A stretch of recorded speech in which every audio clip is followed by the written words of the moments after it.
Muy buenos días, les saluda el pastor Carlos Carreón de la Primera Iglesia Bautista Hispana en La Grange, Texas. Agradezco a nuestro Dios la oportunidad de poder estar nuevamente ante ustedes a través de este medio, y le invito a que vayamos ante Él en palabra de oración para agradecer esta mañana. Señor, gracias Padre por la oportunidad que nos das de poder estar junto a ti esta mañana, de despertar, Señor, y de tener la oportunidad de caminar, Señor, tomados de tu mano.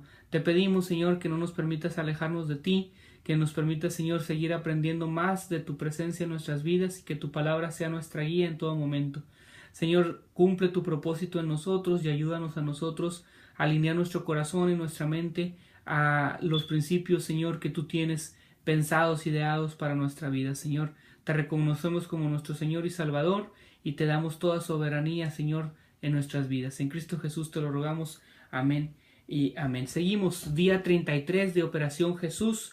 Estamos en la quinta semana, sirve en el cuerpo de Jesús a través de la estrategia como un solo hombre, y seguimos aprendiendo más acerca de principios básicos que queremos desarrollar en nuestra vida y en nuestro caminar diario con el Señor. El día de hoy le invito a que meditemos en un solo versículo del capítulo 9 de Mateo, Mateo 9:9. Dice así: pasando Jesús de ahí, vio a un hombre llamado Mateo que estaba sentado al banco de los tributos públicos y le dijo: sígueme. Y se levantó y le siguió. Oiga, el pasaje no lo dijo, no lo describe, pero muy seguramente podemos imaginar cómo Mateo pudo impresionarse del llamado que el Señor Jesús le estaba haciendo, porque muy seguramente no era la primera vez en la que Mateo escuchaba a Jesús. Él ya sabía de lo que Jesús estaba realizando, así que ese sígueme podía entender Mateo que no se trataba de un acompáñame en este momento, sino que era un reto a entregar por completo su vida y estar amoldándose al proyecto de vida que Jesús estaba planeando, que Jesús había diseñado ya para él, y que entonces se lo presenta, y Mateo de seguro entendió a qué se refería Jesús, y de inmediato cambió lo que estaba haciendo por estar en compañía de Jesús, aprendiendo de él. Dice el pasaje que Mateo se encontraba en el tributo en el banco de los tributos, perdón. Él era cobrador de los impuestos, esa era su tarea, era un publicano, por lo tanto era una persona considerada traidora para el pueblo judío, porque trabajaba para los romanos, pero siempre de una manera deshonesta. Por lo menos esa era la fama que tenían los publicanos, y era una persona que no era aceptada fácilmente por los judíos. Cuando el Señor le llama, deja lo que estaba haciendo, dejó el banco de los tributos, pero muy seguramente llevó consigo el tintero y la pluma y los cargó con él por mucho tiempo. Podemos imaginar que en el caminar diario con el Señor, en esas largas caminatas que tenían con él, esos instrumentos pudieron haberle pesado entre sus pertenencias y haber dicho: ¿para qué traigo esto? ¿Para qué conservo todavía esto que hacía antes? ¿De qué me sirvió? ¿De qué sirve esto ahorita? Y quizás podemos imaginar que en alguna noche estuvo tentado a deshacerse de esos instrumentos, pero por alguna razón los conservó. Un día, de pronto, cuando la muerte del Señor Jesús ya fue realizada y la gloriosa resurrección del Maestro había sido ya experimentada, cuando la iglesia empezó a crecer y empezó a tener necesidad de que sus discípulos estuvieran enseñados en una estructura de orden, de disciplina, de enseñanza, entonces le vi Mateo meditando con melancolía de dónde el Señor lo había sacado. Pudo haber pensado a él mismo: ¿cómo pude llegar a ser un publicano, un traidor para mi propio pueblo? Gracias por la misericordia y la gracia que tuvo el Maestro Jesús conmigo, pero ¿cómo podré devolverles a estos algo del mucho daño que les hice mientras que yo estaba como publicano?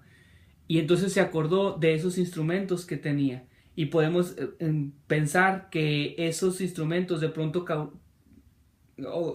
cobraban una importancia verdadera para la vida de Mateo, una relevancia importante, el saber para qué Mateo sabía hacer lo que hacía. Entonces por ahí pudo haber agarrado un pergamino y entonces empezó a escribir lo más glorioso que tenía, que era la vida de Jesús. Y entonces empieza a redactar el evangelio más largo de la palabra de Dios, el más estructurado, el más ordenado, el más fundamentado de la Biblia de aquel tiempo, del Antiguo Testamento. Y entonces entiende que aquello de pronto cobró un sentido, esa habilidad que él tenía, de pronto pudo ser de bendición para el resto de los cristianos de esa época y aún hasta nuestros días. ¿A qué nos lleva todo este ejemplo y toda esta idea que ciertamente no está en la palabra de Dios, pero tampoco contradice lo que podemos leer en la palabra de Dios? Nos lleva a pensar, hermano, que muchas veces muchos cristianos tienen herramientas que no usan, tienen habilidades que les hace preguntarse una y otra vez, ¿para qué sirve esto? Cosas que aprendimos, habilidades que hemos desarrollado y que hemos dejado de usar, instrumentos que no imaginamos cómo pueden servir en el reino de los cielos. Tal vez debemos desempolvarlos y ponerlos al servicio del Señor. Mire, servir en el cuerpo de Jesús como un solo hombre es una maniobra en la que podemos usar todo aquello que Dios nos ha dado en la vida. Por muy extraño que parezca, por muy poco usual o muy poco común que nos pueda parecer, puede ser usado en el reino de los cielos. No todo es predicar, no todo es dirigir, no todo es enseñar en la iglesia.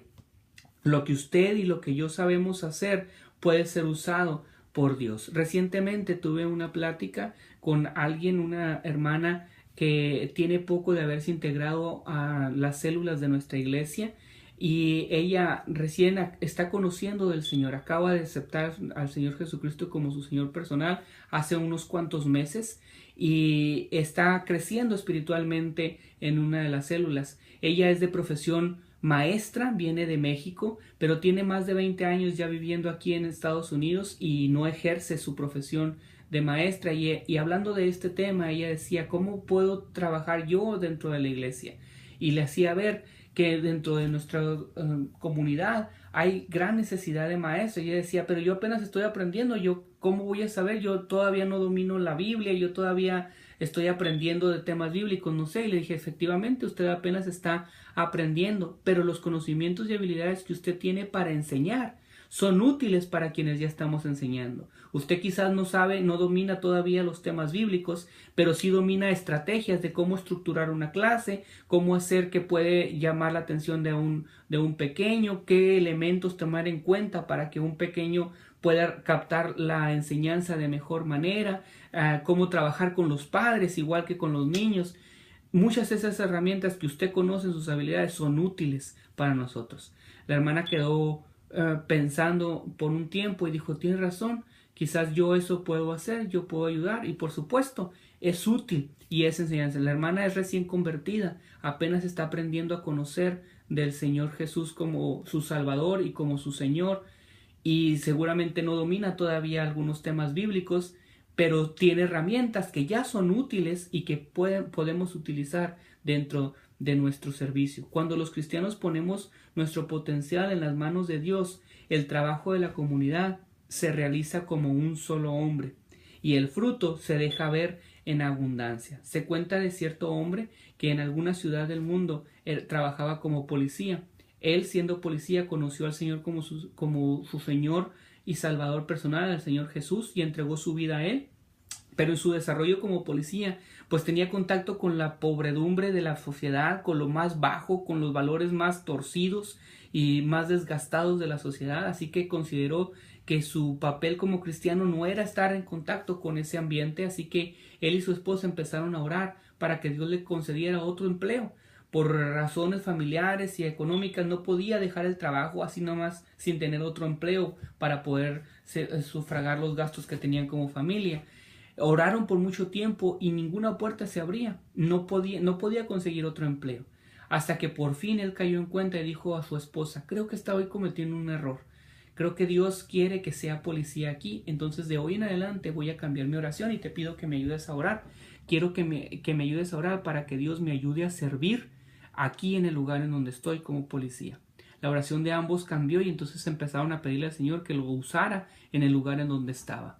Este hombre empezó a escalar y su interacción con los demás compañeros fue tan grande que varios de sus compañeros conocieron a Jesucristo. Su trabajo fue tan bueno que lo ascendieron a jefe de detectives. Llegó a puntos claves importantes de liderazgo dentro de la policía y fue el instrumento que Dios utilizó incluso para que varios delincuentes y líderes de delincuentes aceptaran a Jesucristo cuando los apresaban y estaban detenidos. Este hombre fue el instrumento de parte de Dios para que mafiosos conocieran al Señor como su Salvador personal y el Señor de sus vidas. Y entonces pudo esa habilidad dentro de su iglesia también pudo ser utilizada porque como tenía la habilidad para identificar a delincuentes y saberlos trabajar dentro de su comunidad, lo nombraron parte de la comisión de seguridad y de protección y vigilancia de la iglesia, y así pudo brindar un servicio también de protección y de seguridad a los asistentes a los cultos. En vez de preguntarnos, ¿y esto para qué sirve?, debemos preguntarnos como Mateo, ¿dónde puedo utilizar mi tintero y mi pluma? Mire, Pedro dijo, cada uno según el don que ha recibido, ministrelo a los otros como buenos administradores de la multiforme gracia de Dios. Primera de Pedro 4:10 nos dice eso, y se refería a todo lo que tenemos, a lo que sabemos, a lo que somos, cocineros, astronautas, médicos, ingenieros, mecánicos, carpinteros, amas de casa, cocineras, reposteras, costureras, albañiles, maestros, todos, hermanos, todos somos útiles. Todos podemos poner en las manos de Dios nuestros conocimientos, habilidades y experiencia. La próxima vez que alguien cuestione sus estudios, sus habilidades, sus capacidades y pregunte, ¿y esto para qué sirve?, respóndale usted de la siguiente manera: ya encontrará Dios la manera de usar en mi vida esto para poderle servir en el cuerpo de Jesús. Nada está de más. Las habilidades y los dones que Dios le ha dado son útiles y se pueden utilizar en el cuerpo de Jesús. Te invito a que este precepto, este principio, el día de hoy y siempre esté presente en nuestras vidas y que no nos limitemos a servir en el cuerpo de Jesús como un solo hombre. Dios le bendiga y nos vemos en el siguiente devocional.